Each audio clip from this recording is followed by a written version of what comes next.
बहुत समय पहले की बात है। एक नगर में तारावती नाम की एक विधवा औरत रहती थी।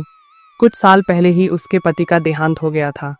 वह अपने 7 साल के बेटे के साथ रहती थी। उसका लड़का बहुत ही समझदार और होशियार था, जिसका नाम था रमन।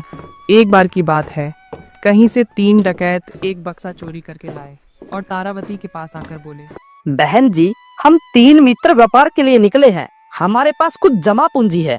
हम यहाँ पर नए हैं और फिर हमारी यहाँ पर किसी से जान पहचान भी नहीं है, इसलिए हमने सोचा कि इस जोखिम को कहाँ लेकर फिरे। आप इसे रख लीजिए, इसके बदले हम आपको कुछ पैसे दे देंगे और जब तक हम तीनों साथ मिलकर न लौटे तब तक यह बक्सा किसी को मत देना। तारावती ने सोचा, एक ही तो बक्सा रखना है, इसके बदले मुझे पैसे भी मिल रहे हैं। इससे अच्छा और क्या हो सकता है। कुछ दिन तो घर का काम चलेगा। ठीक है भाई, मुझे लगता है आपका सामान बहुत कीमती है, इसलिए जल्दी से लेकर जाना। यहाँ चोर लुटेरे बहुत घूमते हैं, कहीं उनको पता लग जाए तो यह बक्सा उठा ले जाए। ठीक है बहन, हम तीनों जल्द ही आपसे यह बक्सा लेने आएंगे, आप चिंता मत कीजिए। इतना बोलकर तीनों डकैत वहां से रवाना हुए। वो थोड़ी ही दूर गए थे कि उन्हें एक दूध वाला दिखाई दिया, जो दूध लेकर बेचने जा रहा था। इन लोगों को दूध पीने की इच्छा हुई, मगर पास में बर्तन नहीं था। इसलिए दोनों डकैतों ने अपने तीसरे साथी को कहा, अरे छगन, यहाँ तो हम किसी को नहीं जानते। तुम ऐसा करो, उस औरत के पास जाओ और वहाँ से कोई बर्तन लेकर आओ। तब तक हम लोग यहाँ तुम्हारा इंतजार कर रहे हैं। तीसरा डकैत बर्तन लेने के लिए तारावती की घर की ओर चल पड़ा, लेकिन वह बहुत बड़ा लालची और चालाक आदमी था। रास्ते में उसकी नीयत बिगड़ गई। वो तारावती के पास आकर बोला, बहन जी, हम लोगों का विचार बदल गया है। अब हम यहाँ नहीं रुकेंगे, हम आज ही दूसरे नगर में चले जाएंगे। इसलिए आप हमारा बक्सा लौटा दीजिए। मेरे दोनों मित्र वहाँ सामने खड़े मेरा इंतजार कर रहे हैं। उन्होंने मुझे बक्सा लेने के लिए भेजा है। लेकिन आपके एक साथी ने तो कहा था कि जब तक आप तीनों बक्सा लेने ना आओ तब तक नहीं देना। इसलिए जब तक आप तीनों मिलकर बक्सा लेने नहीं आओगे तब तक मैं बक्सा आपको नहीं दूंगी। अरे बहन जी, आपकी बात बिल्कुल ठीक है, लेकिन मैं आपकी तसल्ली के लिए अपने साथियों से यह बात पूछवा देता हूँ। आप जरा मेरे साथ बाहर चलिए। जब तारावती बाहर जाने लगी तो उसके लड़के रमन ने टोका, माँ, आप इस आदमी के साथ बाहर मत जाइए। मुझे इसकी नीयत में खोट लग रहा है, इसलिए यह अकेला आया है। बेटा, इतना कीमती सामान हमें क्यों रखना अपने पास? क्या पता कोई चोर लुटेरा इस बक्से को ले जाए और भुगतना हमें पड़े। इसलिए अच्छा यह रहेगा कि इस बक्से को दे दिया जाए। तारावती ने बाहर आकर उसके साथियों की तरफ देखा तो दोनों खड़े हैं। उसने बात पक्की करने के लिए उनको इशारे से पूछा, इसको दे दूं? अरे लगता है वह औरत पूछ रही है कि इसको बर्तन दे दूं। दोनों ने दूर से ही कह दिया, हाँ हाँ हाँ, उसको दे दो। तारावती अंदर आई और वो बक्सा निकालकर तीसरे डकैत को दे दिया। वह तीसरा डकैत दूसरे रास्ते से वहां से रवाना हो गया। दोनों साथियों ने बहुत देर तक इंतजार किया। फिर एक बोला, उस्ताद, यह छगन अब तक क्यों नहीं आया? कहीं अकेला माल लेकर तो फरार नहीं हो गया? अरे मूर्ख, तू कैसी बातें करता है? मैंने उस औरत को कहा था कि जब तक हम तीनों मिलकर ना आए तब तक किसी को बक्सा मत देना। उस्ताद, एक बार चलकर देख तो लो, आखिर क्या बात है? छगन अभी तक क्यों नहीं आया? वह दोनों विचार करने के बाद तारावती के घर पहुंचे। बहन, हमारा एक साथी दूध के लिए बर्तन लेने आया था, वो कहाँ गया? अरे कौन सा दूध, कौन सा बर्तन? उसने तो कहा था आप दोनों वह बक्सा मंगवा रहे हैं और आप लोग वहाँ उसका इंतजार कर रहे हैं। और फिर मैंने आपसे वह बक्सा देने के लिए पूछा था तो आप लोगों ने बोला भी तो था वह बक्सा उसको दे दो। इसलिए मैंने वह बक्सा तुम्हारे साथी को दे दिया। क्या वह अभी तक आपके पास नहीं पहुँचा? तुमने एक आदमी को बक्सा क्यों दे दिया, जबकि हमारी बात तो तीनों को साथ में देने की हुई थी? देखो भाई, जो बात थी वह मैंने आपको बता दी। ज्यादा से ज्यादा आप वह पैसे रख लीजिए जो जाते समय आप मुझे देकर गए थे। लेकिन उन दोनों डकैतों ने तारावती की कोई बात नहीं मानी और बात इतनी बढ़ गई कि राज दरबार तक जा पहुंची। दुहाई हो महाराज, दुहाई हो। मेरा नाम जग्गू है। हम 2 आदमी इस परदेश में नए हैं। हम व्यापार करने के लिए 3 लोग यहाँ पर आए थे। हमारे पास कुछ जमा पूंजी थी जो हमने इस औरत के पास रख दी थी, और शर्त यह थी कि जब तक हम तीनों लौट कर ना आए तब तक वह जमा पूंजी किसी को ना दे। लेकिन इस औरत ने हमारे सारे पैसे एक ही आदमी को दे दिए। अब आप इसका फैसला कीजिए महाराज। राजा ने तारावती से पूछा, क्यों? क्या इन लोगों ने तुझे कोई बक्सा दिया था और ऐसा कहा था कि जब तीनों मिलकर आए तब लौटाना? जी महाराज, कहा था। तो फिर तुमने एक ही आदमी को बक्सा क्यों दे दिया? अब इन दोनों को भी अपना अपना हिस्सा मिलना चाहिए। अब तुम्हें अपनी जमीन जायदाद, गाय भैंस, जो कुछ भी हो वह बेचकर इन लोगों का हिस्सा चुकाना पड़ेगा। यह हमारा आदेश है। इतना सुनकर तारावती रोने लगी। वो विधवा थी और घर में छोटा लड़का था। कमाने वाला कोई था नहीं। अगर संपत्ति नीलाम हो जाएगी तो गुजारा कैसे होगा। अपने भाग्य को रोती पीटती घर जा रही थी कि रास्ते में उसे अपने बेटे रमन को आते देखा। रमन ने अपनी माँ को रोते हुए देखा तो उसे रहा नहीं गया और वह पूछने लगा, माँ, क्या हुआ? अब क्यों रो रही हो? तारावती ने रमन को सारा किस्सा सुनाया। क्या करूं बेटा, मेरी तकदीर ही ऐसी फूटी। न ही मैं उनका बक्सा लेती और न ही हमारे साथ ऐसा होता। माँ, मैंने तो आपसे पहले ही कहा था कि मुझे ये लोग ठीक नहीं लग रहे, लेकिन आप चिंता मत कीजिए, ये सब आपके तकदीर का कसूर नहीं है, उस राजा की खोपड़ी का कसूर है। संयोग से राजा भेस बदलकर वहीं से गुजर रहा था। उसने माँ बेटे की बात सुन ली। वो उनके पास आकर पूछने लगा, क्या बात है बेटा, तुम लोग कुछ परेशान दिखाई दे रहे हो और ये औरत रो क्यों रही है? अरे चाचा जी, बात यह है कि अपने नगर का राजा है, जबकि मैं उन्हें नहीं जानता हूँ। उन्हें न्याय करना नहीं आता। मेरी माताजी के मामले में उन्हें गलत फैसला सुना दिया। उस छोटे से बच्चे की बात सुनकर राजा आश्चर्यचकित रह गया और बोला, अगर तुम राजा की जगह होते तो कैसा न्याय करते? अगर राजा को न्याय करवाने की गरज होगी तो मुझे दरबार में बुलाएंगे, फिर मैं न्याय करूँगा। दूसरे दिन राजा ने रमन को बुलाया। तारावती और दोनों डकैतों को भी बुलाया गया। राजा ने पूरा मामला रमन को सौंप दिया। रमन ने मुकदमा चलाते हुए पहले तारावती से पूछा, क्यों माताजी, इन तीनों सज्जनों ने आपको बक्सा संभालने के लिए दिया था? हाँ माताजी, क्या इन तीनों ने यह बात कही थी कि हम तीनों मिलकर बक्सा लेने आए तभी उनको देना? हाँ, कहा था। रमन अब दोनों डकैतों की ओर मुड़कर बोला, अरे फिर तो कोई झगड़े की बात ही नहीं। आपने ऐसे ही कहा था ना कि जब हम तीनों मिलकर आए तब भी हमें बक्सा लौटा देना। जी बिल्कुल ठीक बात है। ऐसे ही हमने इस औरत से तय किया था कि जब हम तीनों मिलकर आए तभी बक्सा लौटाना है। ये है माताजी, तो अभी भी आपको आपका बक्सा लौटाने को तैयार है, मगर आप ही अपनी शर्त मानने से इनकार कर रहे हो। मगर वो कैसे? आप तीनों साथी मिलकर आओ, अभी आपको आपकी अमानत दिलवा देता हूँ। आप तो दो ही हो, आपका तीसरा साथी कहाँ है? उसे बुला कर लाओ। जब तीनों साथ में आओगे तभी आपका बक्सा मिलेगा। आप बेवजह माताजी को परेशान कर रहे हो। इतना सुनकर दोनों डकैत वहां से रवाना हो गए। सारी सभा दंग रह गई। सच्चा न्याय तोलने वाले प्रतिभा बालक की चतुराई देखकर राजा भी बड़ा प्रभावित हुआ। बहुत समय पहले की बात है। एक गांव में राजपाल नाम का एक आदमी रहता था, जिसके 3 बेटे थे। 2 बड़े बेटे उसकी पहली पत्नी से थे और छोटा बेटा जिसका नाम दीवान था, वो उसकी दूसरी पत्नी से। दीवान बहुत ही समझदार और बुद्धिमान था, परंतु उसके भाई उसे बचपन से ही प्यार नहीं करते थे। पिता की मृत्यु के बाद बड़े भाइयों ने सारी जमा पूंजी आपस में बांट ली और छोटे भाई को केवल एक पुराना घर और 2 बकरी ही दी और कहा, गाय जब बर्फ के छेद में पानी पीती है तो बछड़ा बर्फ चाटता रहता है। दीवान ने न भाइयों से बहस की और न ही उनसे झगड़ा। उसने मन ही मन कहा, कोई बात नहीं, किसी न किसी तरह गुजारा कर लूंगा। धनी होने से ईमानदार होना अच्छा है। कुछ समय पश्चात दीवान को एक गरीब लड़की पसंद आई। उसने उससे विवाह कर लिया और अपनी युवा पत्नी के साथ सुख चैन से रहने लगा। 1 वर्ष बीत गया। एक बार बड़े भाइयों ने छोटे भाई को अपने पास बुलाया और कहा, दीवान, हमें उड़ती उड़ती खबर मिली है कि राजा सूर्य प्रताप की राजधानी में बकरियों का भाव चढ़ गया है। हम बकरियों को वहाँ बेचने जाना चाहते हैं। जरा रास्ते में हमारी बकरियों को संभालने में हमारी मदद कर दो। अगर सौदा अच्छा रहा तो हम तुम्हें एक अच्छी सी गाय दे देंगे।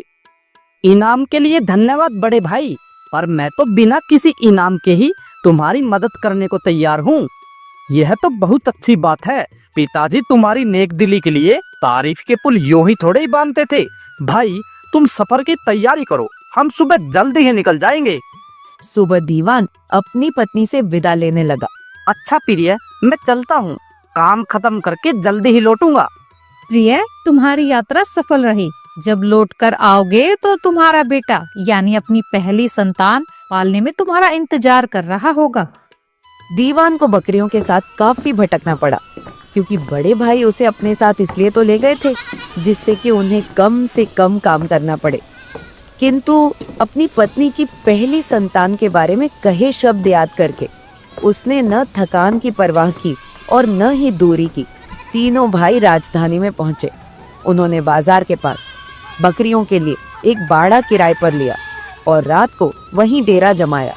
उन्होंने अपने काम निपटाए ही थे कि घोड़ों की टापें सुनाई दी और बाड़े के बाहर राजा सूर्य प्रताप के सिपाही आ गए और उनके मुखिया बोले, ऐ सौदागरों, अपनी बकरियों को यहीं छोड़ो और हमारे साथ चलो। राजा सूर्य प्रताप ने तुम्हें अपने सामने हाजिर होने का हुक्म दिया है। बड़े भाई डर गए, पर छोटे ने उन्हें दिलासा दिलाई। हमने कोई बुरा काम नहीं किया है और राजा सूर्य प्रताप हमारा बुरा नहीं करेंगे। केवल उसके साथ आदर पूर्वक पेश होना है और उसके प्रश्नों का उत्तर सोच समझ कर देना है। सचमुच जब भाइयों को महल में लाया गया तो राजा उनसे बिना किसी प्रकार की सख्ती दिखाए बातचीत करने लगा। हर मौसम में अलग अलग फसल होती है और हर देश में अपने अपने रीति रिवाज होते हैं। हमारे यहाँ ऐसा दस्तूर है, जो कोई राजधानी में अपना माल बेचने आता है उसे राजा सूर्य प्रताप के सामने हाजिर होकर उसकी कही पहेली बुझानी होती है। पहेली बुझाने वाले को पुरस्कार के रूप में व्यापार करने की आज्ञा प्रदान की जाती है और जो नहीं बुझा पाता उसे हम अपने राज्य से निकाल देते हैं। अपनी परीक्षा के लिए तैयार हो जाओ। ये 3 पहेलियां सुनो और उन्हें बुझाओ। पहली पहेली है, घोड़े से ऊंची और कुत्ते से छोटी यह क्या चीज है? दूसरी, जिंदा से मरा पैदा होता है, मरे से जिंदा यह क्या होता है? तीसरी है, घोंसला 1 उकाब 40 ये क्या चीज होती है? जब तक बड़े भाई माथे पर बल डाले आंखें झपकाते रहे, छोटा भाई आगे निकला और बोला, महाराज आपकी आज्ञा हो तो बोलूं, मैं तीनों पहेलियां बुझा चुका हूँ। राजा सूर्य प्रताप ने आश्चर्य व्यक्त किया। असंभव। दीवान बोला, घोड़े से ऊंची और कुत्ते से छोटी काठी होती है। महाराज ठीक कहा ना, जिंदा से मरा पैदा होता है, यह अंडा होता है, और मरे से जिंदा यानी कि चिड़िया का बच्चा। घोंसला 1 उकाब 40 यानी कि तीर और तरकस। ठीक कहा ना महाराज? राजा सूर्य प्रताप ने सराहना की दृष्टि से बाकी नौजवान की ओर देखा। अगर तुम मेरे 3 और सवालों का जवाब दोगे तो मैं तुम्हें बहुत कीमती भेंट दूंगा। कहिए महाराज, आपके 3 सवाल क्या हैं? कौन सा पत्थर सबसे भारी होता है? वह जो हमारे सिर पर गिरे। ठीक। तलवार से तेज कौन सी चीज होती है? जबान तलवार से तेज होती है। ठीक कहा। ऐसी कौन सी बात है जिसे दुनिया में कोई नहीं जानता?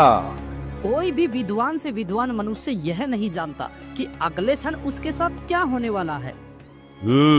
तुम्हारी बुद्धि काफी तेज है नौजवान। मैं जानना चाहता हूँ कि तुम कहाँ के हो और तुम्हारा नाम क्या है। हो सकता है मुझे आगे तुम्हारी जरूरत पड़े। महाराज मेरा नाम दीवान है और ये मेरे बड़े भाई है और हम झज्जर नगर के निवासी हैं।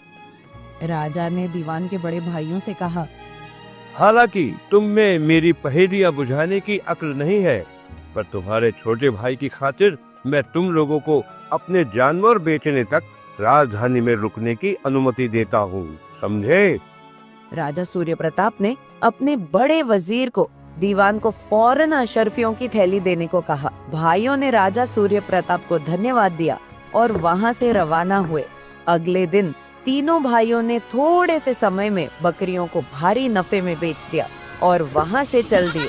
थोड़ी दूर जाने पर बड़े भाई आमदनी का बंटवारा करने लगे तो छोटा भाई बोला, भाइयों ऐसा करते हैं, जो सोना मुझे राजा सूर्य प्रताप ने दिया था उसमें से कुछ मैं आपको दे देता हूँ, जिससे हम तीनों के पास बराबर बराबर सोना हो जाएगा। बड़े भाइयों ने बिना झिझक के उसकी अशर्फियां ले ली, किंतु दीवान की उदारता से उनके लालच की आग बुझी नहीं बल्कि और बढ़ गई। अब उन्हें राजा सूर्य प्रताप की थैली में रखी सारी अशर्फियां हड़पने की इच्छा होने लगी। वे जानबूझकर रास्ते में पीछे रहकर साजिश करने लगे।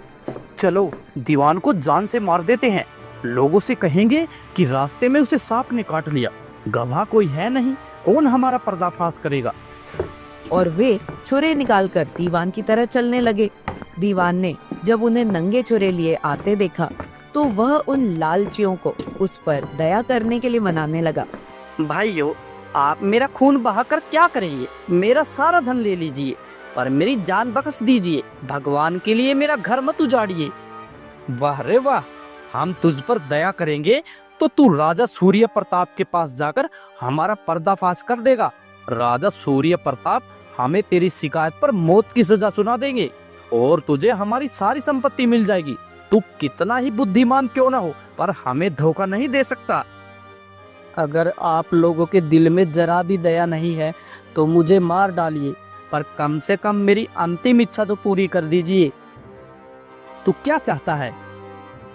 अगर घर लौटने पर आप लोगों को मालूम पड़े कि मेरे बेटा पैदा हुआ है तो मेरी पत्नी से कह दीजिए कि वह लड़के का नाम दुहाई रखे, यही मेरी अंतिम इच्छा है। अरे ऐसी इच्छा पूरी करने में हमारा कुछ नहीं जाता, ऐसा ही होगा। हम तेरी अंतिम इच्छा पूरी करने का वादा करते हैं। और उन्होंने अपने सगे भाई पर छुरे चला दिए। 10 वर्ष बीत गए। राजा सूर्य प्रताप बूढ़ा हो गया पर अभी ठीक ठाक था, लेकिन उसका बड़ा वजीर पूर्णतः जरा जीर्ण हो चुका था और अपने स्वामी की न सेवा करने योग्य रहा न ही उसे सलाह देने योग्य। तब राजा सूर्य प्रताप को उस बुद्धिमान नौजवान की याद आई जिसने उसकी सारी पहेलियां बिना अटके सुलझा दी थी, और उसने उसे अपने दरबार में लाने तथा बड़ा वजीर बनाने का फैसला किया। राजा सूर्य प्रताप ने घोड़ों पर काटियां कसने का हुक्म दिया और अपने अंगरक्षकों के साथ चल पड़ा। खोज काफी दिनों तक जारी रही। एक दिन घुड़सवार किसी गांव के पास पहुंचे और अचानक उन्हें दूर से आती आवाज सुनाई दी, दुहाई दुहाई दुहाई। मेरे पीछे पीछे चलो, वहाँ कोई किसी स्त्री को सता रहा है, जल्दी से उसकी मदद को चलना चाहिए। जब स्त्री के सामने अचानक राजा सूर्य प्रताप आ पहुंचे तो वह डर गई। राजा सूर्य प्रताप ने उससे स्नेह पूर्वक पूछा, क्या हुआ है औरत, तुम दुहाई दुहाई क्यों चिल्ला रही थी? तुम्हें किसने सताया? महाराज मुझे किसी ने नहीं सताया, दुहाई तो मेरे बेटे का नाम है। वह लड़कों के साथ जंगल की तरफ भागा है, खाने का समय हो गया है इसलिए मैं उसे आवाज दे रही थी। राजा सूर्य प्रताप को आश्चर्य हुआ। कितना विचित्र नाम है, मैंने पहली बार ऐसा नाम सुना है। तुम्हें और तुम्हारे पति को अपने बेटे का यह नाम रखने की कैसे सूझी? महाराज आज से 10 वर्ष पहले मेरे पति अपने 2 भाइयों के साथ महाराजा सूर्य प्रताप की राजधानी गए थे और लौटते समय रास्ते में वह सांप के काटने से मर गया, पर मरने से पहले उन्होंने अपना प्रथम बालक का नाम दुहाई रखने की इच्छा व्यक्त की थी। यह बताओ कि तुम्हारे पति का नाम क्या था? दीवान तो नहीं था? जी हाँ, उनका नाम दीवान ही था। अब मुझे सारी बात समझ में आ गई। बुद्धिमान और नेक आदमी सांप के काटने से नहीं, लोगों के द्वेष के कारण मारा गया है। अपने बेटे का नाम दुहाई रखने को कहकर उसने अंतिम क्षण में अपने मरने की खबर भिजवाई थी। राजा सोच में पड़ गया। उसके चेहरे पर व्याकुलता झलकने लगी। फिर कुछ देर बाद वह बोला, हे स्त्री, अब यह बताओ कि उन हत्यारे भाइयों ने तुम्हें दीवान की अशर्फियां दी थी या नहीं? मुझ मूर्ख को क्षमा करे महाराज, पर मेरे समझ में कुछ नहीं आ रहा कि आप क्या कह रहे हैं। हमारे पास न तो कोई फूटी कोड़ी है न पहले कभी थी। मेरे पति के भाइयों ने मुझसे 2 बकरियों को भी छीन लिया जो बंटवारे के समय उन्होंने मेरे पति को दी थी। उन हत्यारों को मेरे सामने पेश किया जाए। राजा की बात मानकर सिपाही दीवान के भाइयों को ले आए। राजा ने उनसे क्रोधित होकर पूछा, तुम लोगों ने अपने छोटे भाई को किस लिए मारा था? सच सच बताओ, वरना तुम्हारे सिर अभी कलम करवा दिए जाएंगे। दोनों भाई समझ गए कि झूठ बोलने में कोई फायदा नहीं है, इसलिए उन्होंने सारी बात सच सच बता दी। महाराज हमें माफ कर दीजिए, हमने असरफियों के लालच में अपने भाई को मार डाला। दीवान की अजहरफियां कहाँ हैं जो हमने उसको जाते समय दी थी? जल्दी बताओ। महाराज वो हमारे पास ही रखी है, हम अभी लेकर आते हैं। इतना बोलकर वो दोनों जल्दी से घर की ओर गए और अशरफियां लाकर दीवान की पत्नी को दे दी। उसी समय दुहाई भागता हुआ आया। वह अपनी माँ की तरफ लपका ही था कि राजा सूर्य प्रताप ने उसे अपने पास बुलाया और उससे पूछा, तुम्हें पहेली बुझाना आता है दुहाई? आता है महाराज। तो फिर बताओ, कमंद रंग बिरंगी, इधर छुए एक टेकरी तो उधर दूसरी, ये क्या चीज है? इंद्रधनुष। शाबाश, तुम बिल्कुल अपने पिता जैसे बुद्धिमान हो। तुम मेरे साथ महल में चलोगे, वहाँ पढ़ोगे और मेरी सेवा करोगे, और बड़े हो जाने पर जब ज्ञान प्राप्त कर लोगे तो मैं तुम्हें अपना वजीर बना दूंगा। महाराज, आपके पास नौकरों की कमी नहीं है, मगर मेरी माँ के पास एक ही नौकर है, एक ही सलाहकार और एक ही रक्षक है, और वह मैं हूँ। मुझे अपनी माँ के पास ही रहने की इजाजत दीजिए महाराज। राजा उस बालक की बात मानकर अपनी राजधानी की तरफ चल दिया। यह कहानी एक दामोदर नाम के व्यक्ति की है। उसके पास एक बहुत बड़ा खेत था। वह अपने खेत में खेती किया करता था। इससे उसका गुजारा काफी अच्छा चल रहा था। दामोदर अपनी बेटी तारा के साथ रहता था। कुछ वर्ष पहले ही उसकी पत्नी का देहांत हो गया था। उसने अपनी बेटी को खूब पढ़ाया लिखाया था। दामोदर तारा के लिए एक योग्य वर की तलाश करने लगा, परंतु इस बात से तारा खुश नहीं थी। एक दिन तारा ने अपने पिता से कहा, पिताजी, मुझे किसी से विवाह नहीं करना। अरे मेरी प्यारी बच्ची, ऐसी बातें क्यों कर रही हो? मैंने तुम्हें कितनी बार कहा है कि एक न एक दिन लड़कियों को विवाह करके अपने घर जाना ही होता है।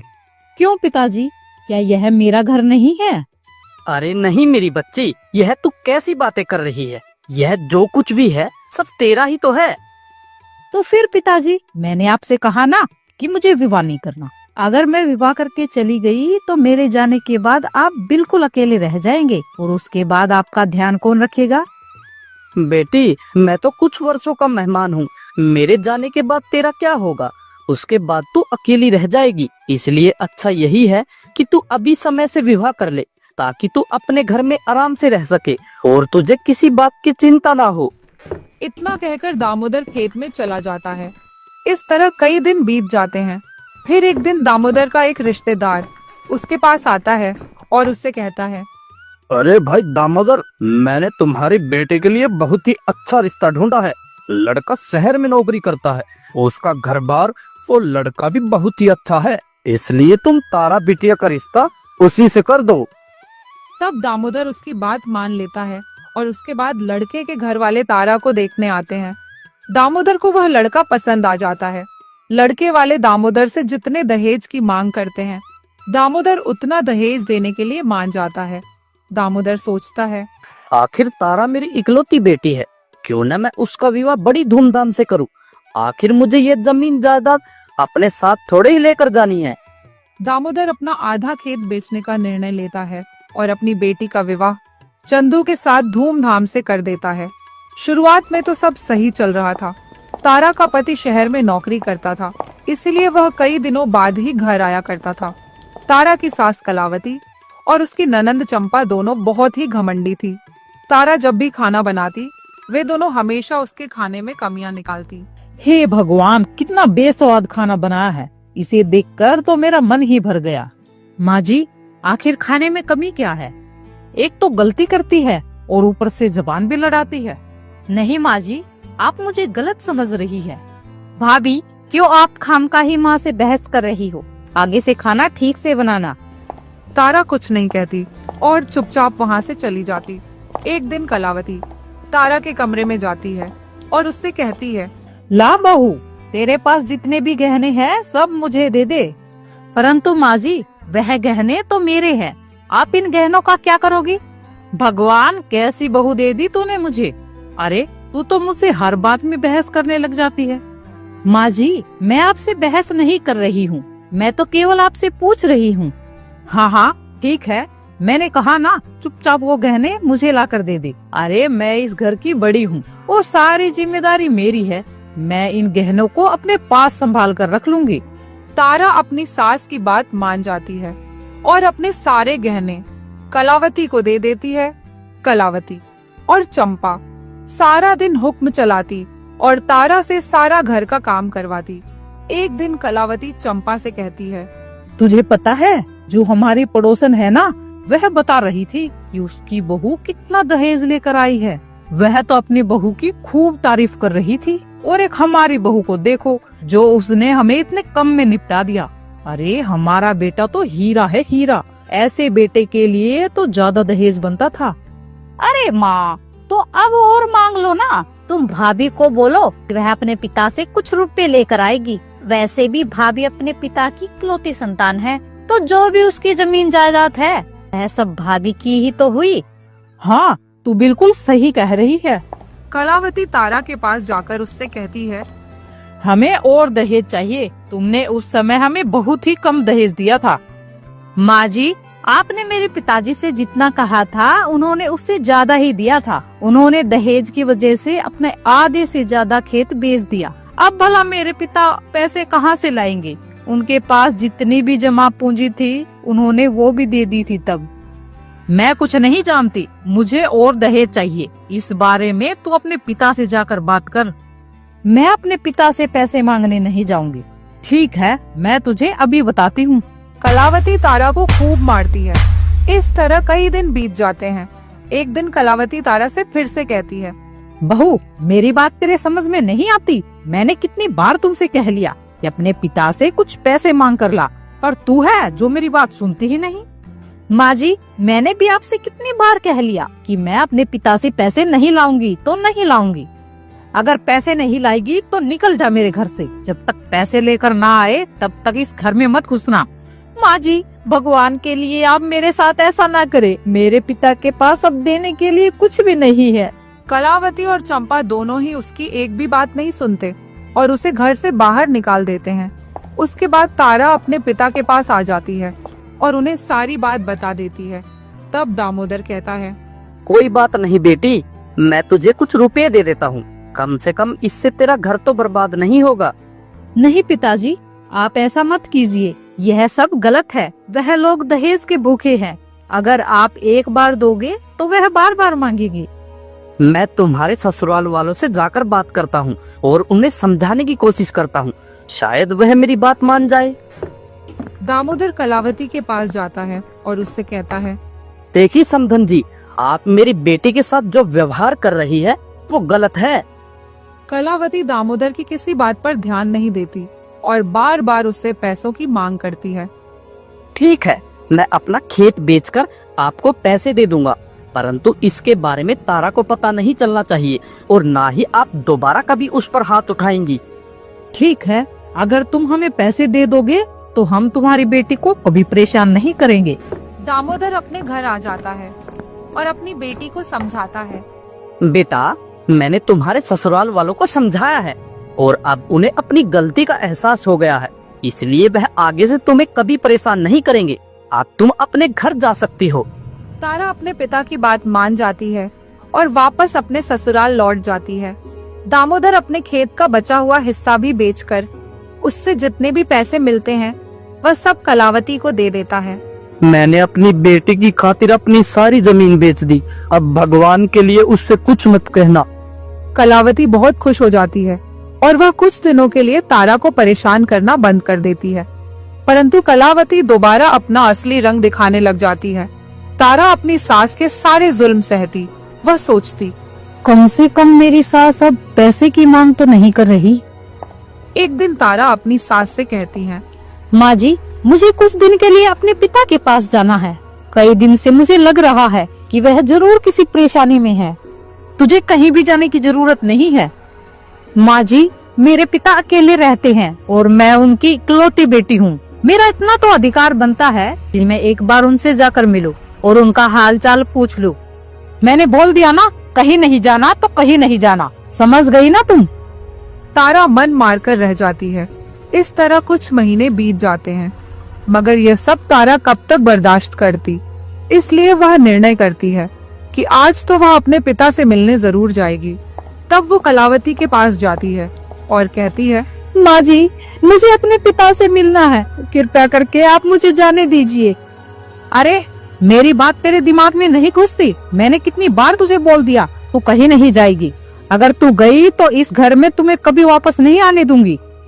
ठीक है माँ जी, पर मुझे अपने पिता से मिलना ही होगा, इसलिए मैं उनसे मिलने आज जरूर जाऊंगी। कलावती तारा को रोकती है, पर तारा उसकी कोई बात नहीं सुनती और वह अपने पिता से मिलने अपने मायके चली जाती है। जब तारा वहाँ पर आकर देखती है तो कोई और ही व्यक्ति मिलता है। तारा उस व्यक्ति से पूछती है, आप कौन हैं और मेरे पिता के घर में क्या कर रही हैं? अब ये हमारा घर है। हमने कुछ महीने पहले ही दामोदर नाम के एक व्यक्ति से इस घर को खरीदा है। जब तारा ये बात सुनती है तो उसके पांव तले जमीन खिसक जाती है। तारा घर के बाहर बैठकर रोने लगती है। वह सोचती है, आखिर मेरे पिता ने ऐसा क्यों किया और वह अब कहाँ चले गए? तारा की ऐसी हालत देखकर उसका पड़ोसी उसके पास आता है और उसे सारी बात बता देता है। बेटा, तुम्हारी सास एक दिन यहाँ आई थी और बार बार पैसों की मांग कर रही थी। उसने तुम्हारे पिता को धमकी दी थी कि अगर वह उसे और पैसे नहीं देगा तो वह तुम्हें घर से बाहर निकाल देगी। तब दामोदर ने अपने इस घर को भी बेच दिया। चाचा जी, क्या आप जानते हैं कि मेरे पिता इस समय कहाँ पर है? मेरी प्यारी बच्ची, तुम्हारे पिताजी अब इस दुनिया में नहीं रहे, क्योंकि काफी समय से उनकी तबीयत खराब चल रही थी और कुछ दिन पहले ही उनका देहांत हो गया। जब तारा यह बात सुनती है तो उसे बहुत गहरा झटका लगता है। थोड़ी देर बाद वह अपने ससुराल चली जाती है। अपने ससुराल पहुंचकर वह कलावती से कहती है, निकल गई तुम्हारे मन की भड़ास, मिल गए तुम्हें पैसे, अब तो खुश हो गई ना तू। लेकिन एक बात ध्यान रखना, तुमने जो कुछ भी मेरे साथ किया है वो अच्छा नहीं किया। तुझे अपने कर्मों का फल एक दिन जरूर भुगतना होगा। और रही बात मेरी, तो मैं जा रही हूँ हमेशा के लिए यह घर छोड़कर। मैं कसम खाती हूँ इस घर में मरते दम तक नहीं आऊंगी। इतना बोलकर तारा हमेशा के लिए अपना ससुराल छोड़कर चली जाती है। कुछ दिन बाद चंदू वापस घर आता है। माँ जी, आप सब लोग इतने उदास क्यों हैं? और तारा कहाँ है? दिखाई नहीं दे रही। बेटा, तारा यह घर छोड़कर चली गई। तेरे जाने के बाद उसने हम पर बहुत जुल्म किया। वह मुझे और तेरी बहन को घर से बाहर निकाल रही थी, लेकिन शुक्र है तुम्हारे चाचा जी का, जो समय पर आ गए। उन्होंने तुम्हारे ससुर जी को बुलाया और तारा को उसके साथ ही भेज दिया। परंतु चंदू को उन सब बातों पर विश्वास नहीं हो रहा था, इसलिए वह तारा के घर जाने का निर्णय लेता है और वहाँ जाकर देखता है कि अब वहाँ पर कोई और रहने लगा है। उसे कुछ समझ नहीं आ रहा था, आखिर ये सब क्या हो रहा है। उसके बाद वह उनके पड़ोसी से पूछता है, चाचा जी, तारा और पिताजी कहाँ हैं? और ये लोग कौन हैं जो उनके घर में घुसे हैं? वह व्यक्ति चंदू को सारी बात बता देता है। जब चंदू ये सब बात सुनता है तो उसकी आंखों से आंसू बहने लगते हैं। मेरे पीछे से तारा के साथ कितना सब कुछ हो गया और मुझे पता भी नहीं चला। धिक्कार है मुझ पर। उसके बाद वह अपने घर जाता है और कलावती से कहता है, माँ, आपने जो कुछ भी तारा के साथ किया वह बहुत ही गलत किया है। आखिर हमारे पास किस चीज की कमी थी जो आपने पैसों की खातिर उनको इतना परेशान किया? इसके लिए मैं आपको कभी माफ नहीं करूंगा और आज के बाद मैं आपके साथ भी नहीं रहूंगा और अपने मरते दम तक आपका चेहरा नहीं देखूंगा। जब कलावती यह सब बात सुनती है तो वह रोने लगती है। बेटा, भगवान के लिए मुझे माफ कर दे। अगर तू मुझे छोड़कर चला गया तो मैं किसके सहारे रहूंगी? कौन है मेरा जो बुढ़ापे में मेरी देखभाल करेगा? परंतु इस बार चंदू उसे क्षमा नहीं करता और अपना घर छोड़कर वहाँ से चला जाता है। उसके बाद चंदू तारा को ढूंढता है और उसे पता चलता है कि तारा वहीं पास के गांव में रहती है। तब वो तारा के पास जाता है। तारा, मेरे साथ चलो। तुम बिना मेरा इंतजार किए घर छोड़कर कैसे आ गई? कम से कम मेरे आने का तो इंतजार कर लिया होता। तुम्हारा इंतजार कर लेती, लेकिन कब तक? तुम्हें पता है तुम्हारे जाने के बाद मेरे साथ कितना जुल्म हुआ। तुम्हारी माँ ने पैसे के लालच में मेरे पिता को खत्म कर दिया। मैंने कसम खाई है कि मैं अब उस घर में कभी नहीं जाऊंगी। तुम्हें कुछ बताने की जरूरत नहीं है, मुझे सब सच्चाई पता चल गई है। इसलिए मैं भी वो घर हमेशा के लिए छोड़कर तुम्हारे पास आ गया हूँ। मैं अब वहाँ कभी नहीं जाऊंगा और तुम्हें शहर में अपने पास ही रखूंगा। तारा ये सब बात सुनती है तो वह चंदू के साथ चलने को तैयार हो जाती है। उसके बाद वो कभी अपनी माँ से नहीं मिले